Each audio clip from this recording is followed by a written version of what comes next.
ಭಾರತೀಯ ಜನತಾ ಪಾರ್ಟಿ ರೈತ ಮೋರ್ಚಾ ವತಿಯಿಂದ ರಾಜ್ಯಾದ್ಯಂತ ಏನು ರಾಜ್ಯ ಸರ್ಕಾರದ ಬೇಜವಾಬ್ದಾರಿತನದ ನಡವಳಿಕೆ ಏನಿದೆ, ಸರಿಯಾದ ಸಮಯದಲ್ಲಿ ಇವತ್ತು ರಸಗೊಬ್ಬರವನ್ನು ಸ್ಟಾಕ್ ಮಾಡ್ಕೊಳ್ದೇನೆ ಕಾಳಸಂತೆನಲ್ಲಿ ಮಾರಾಟ ಮಾಡೋದಕ್ಕೆ ಇವತ್ತು ಸರ್ಕಾರದ ಒಂದು ಕುಮ್ಮಕ್ಕಿನಿಂದ ಇದು ನಡೀತಾ ಇದೆ. ನಿನ್ನೆ ಸ್ವತಃ ಮುಖ್ಯಮಂತ್ರಿಗಳೇ ಒಪ್ಕೊಂಡಿದ್ದಾರೆ, ಕಾಳಸಂತೆಯಲ್ಲಿ ರಸಗೊಬ್ಬರ ಮಾರಾಟ ಆಗ್ತಾ ಇದೆ, ಅಧಿಕಾರಿಗಳು ನಿರ್ದಾಕ್ಷಿಣ್ಯ ಕ್ರಮವನ್ನು ಕೈಗೊಳ್ಳಬೇಕು ಅಂತೇಳಿ. ಈಗ ರೈತರು ಬೀದಿಗಿಳಿದು ಹೋರಾಟ ಮಾಡ್ತಕ್ಕಂಥ ಸಂದರ್ಭದಲ್ಲಿ ಕೇಂದ್ರ ಸರ್ಕಾರದ ಮೇಲೆ ದೂರುವಂಥ ಒಂದು ಷಡ್ಯಂತ್ರ ಇವತ್ತು ಕಾಂಗ್ರೆಸ್ ಸರ್ಕಾರ ಮಾಡ್ತಾ ಇದೆ. ಹಾಗಾಗಿ ಭಾರತೀಯ ಜನತಾ ಪಾರ್ಟಿ ಇವತ್ತು ರಾಜ್ಯ ಸರ್ಕಾರ ಏನು ನಾಡಿನ ರೈತರಿಗೆ ಇವತ್ತು ಅನ್ಯಾಯ ಮಾಡ್ತಾ ಇದ್ದಾರೆ, ರಸಗೊಬ್ಬರ ಇವತ್ತು ಕಳಪೆ ಬಿತ್ತನೆ ಬೀಜ ಇವತ್ತು ವಿತರಣೆ ಆಗ್ತಾ ಇರ್ತಕ್ಕಂಥದ್ದು, ಇದ್ರ ಬಗ್ಗೆ ಯಾವುದೇ ರೀತಿ ಒಂದು ಕಾಳಜಿ ಇಲ್ಲದೆ ಇರತಕ್ಕಂಥ ಪರಿಣಾಮ ರೈತರು ಬೀದಿಗಿಳಿದು ಇವತ್ತು ಹೋರಾಟ ಮಾಡ್ತಾ ಇದ್ದಾರೆ. ಇವತ್ತು ರೈತರ ರಕ್ಷಣೆಗೆ ಇವತ್ತು ಭಾರತೀಯ ಜನತಾ ಪಾರ್ಟಿ ನಿಲ್ಲಬೇಕು.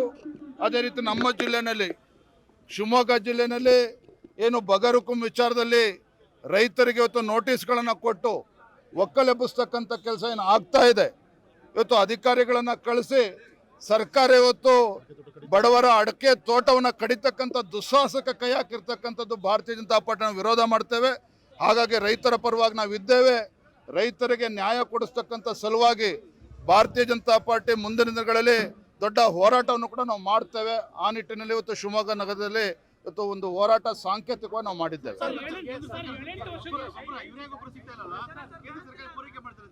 ನೋಡಿ, ಕೇಂದ್ರ ಸರ್ಕಾರ ಈಗಾಗಲೇ 8,20,000ಕ್ಕೂ ಹೆಚ್ಚು ಮೆಟ್ರಿಕ್ ಟನ್ನಷ್ಟು ಯೂರಿಯಾ ಗೊಬ್ಬರವನ್ನು ಇವತ್ತು ನಮ್ಮ ರಾಜ್ಯಕ್ಕೆ ಕಳಿಸ್ಕೊಟ್ಟಿದ್ದಾರೆ. ಆದರೆ ಇವತ್ತು ಓಪನಿಂಗ್ ಸ್ಟಾಕ್ ಇವತ್ತು 2,50,000 ಇತ್ತು ಅಂತೇಳಿ ರಾಜ್ಯ ಸರ್ಕಾರ ಹೇಳ್ತಾ ಇತ್ತು. ಇವತ್ತು ನಮಗೆ ಮಾಹಿತಿ ಬರ್ತಾ ಇದೆ, ಆ ಓಪನಿಂಗ್ ಸ್ಟಾಕ್ 2.5 ಲಕ್ಷ ಅಷ್ಟು ಎಲ್ಲವೂ ಕೂಡ ಕಾಳಸಂತೆನಲ್ಲಿ ಇವತ್ತು ಮಾರಾಟ ಮಾಡಿಕೊಂಡಾಗಿದೆ. ಇದರ ಪರಿಣಾಮನೇ ಇವತ್ತು ರೈತರು ಸಂಕಷ್ಟ ಎದುರಿಸ್ತಾ ಇದ್ದಾರೆ.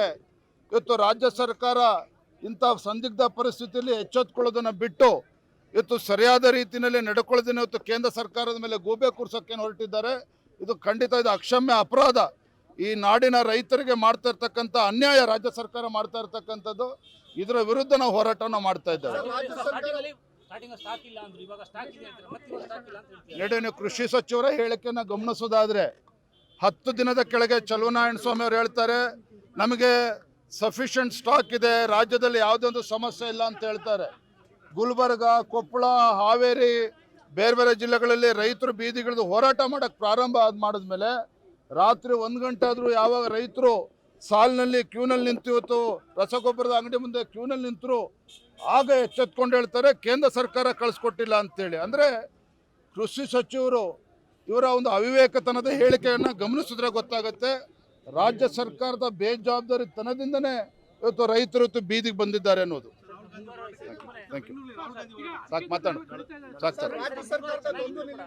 ಸಾಕಷ್ಟು ರೈತರು ಇವತ್ತು ಸಂಕಷ್ಟಕ್ಕೆ ಸಿಕ್ಕಿರುವಂತದ್ದು. ಒಂದ್ ಕಡೆ ನೋಟಿಸ್ ಕೊಡಲ್ಲ ಅಂತಾರೆ, ಮತ್ತೊಂದ್ ಕಡೆ ರಾಜ್ಯ ಸರ್ಕಾರ ನೋಟಿಸ್ ನೀಡುತ್ತಿರುವಂತದ್ದು.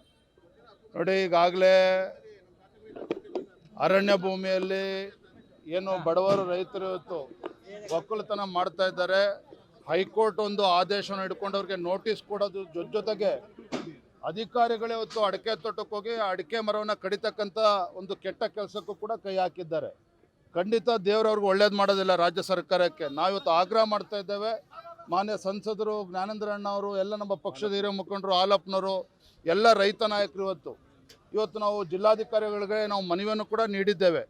ಯಾವುದೇ ಕಾರಣಕ್ಕೂ ಹೈಕೋರ್ಟ್ ಜಡ್ಜ್ಮೆಂಟನ್ನು ಹಿಡ್ಕೊಂಡು ರೈತರಿಗೆ ನೋಟಿಸ್ ಕೊಡ್ತಕ್ಕಂಥದ್ದು, ಅರಣ್ಯ ಭೂಮಿಯಲ್ಲಿ ಒಕ್ಕಲು ಮಾಡ್ತಕ್ಕಂಥ ರೈತರಿಗೆ ನೋಟಿಸನ್ನು ಕೊಟ್ಟು ಅವು ಒಕ್ಕಲೆಬ್ಬಿಸ್ತಕ್ಕಂಥ ಕೆಲಸ ಮಾಡೋದಕ್ಕೆ ಭಾರತೀಯ ಜನತಾ ಪಾರ್ಟಿ ಅವಕಾಶನ ಕೊಡೋದಿಲ್ಲ. ಈಗಾಗಲೇ ಏನು ಅಧಿಕಾರಿಗಳು ಇವತ್ತು ಇಂಥ ದುಸ್ಸಾಹಸಕ್ಕೆ ಕೈ ಹಾಕಿದ್ದಾರೆ. ಅವ್ರ ಮೇಲೂ ಕೂಡ ಏನು ಅಡಿಕೆ ಮರಗಳನ್ನು ಕಡಿದು ಇವತ್ತು ಅನ್ಯಾಯ ಮಾಡಿದ್ದಾರೆ ರೈತರಿಗೆ, ಆ ಅಧಿಕಾರಿಗಳ ಮೇಲೂ ಕೂಡ ಒಂದು ಕ್ರಿಮಿನಲ್ ಮೊಕದ್ದಮೆಯನ್ನು ದಾಖಲು ಮಾಡಿ ರೈತರಿಗೆ ನ್ಯಾಯ ಕೊಡ್ತಕ್ಕಂಥ ಕೆಲಸ ಕೂಡ ರಾಜ್ಯ ಸರ್ಕಾರ ಮಾಡಬೇಕಾಗಿದೆ. ಈ ನಿಟ್ಟಿನಲ್ಲಿ ಭಾರತೀಯ ಜನತಾ ಪಾರ್ಟಿನ ಹೋರಾಟವನ್ನು ಮಾಡ್ತೇವೆ. Thank you.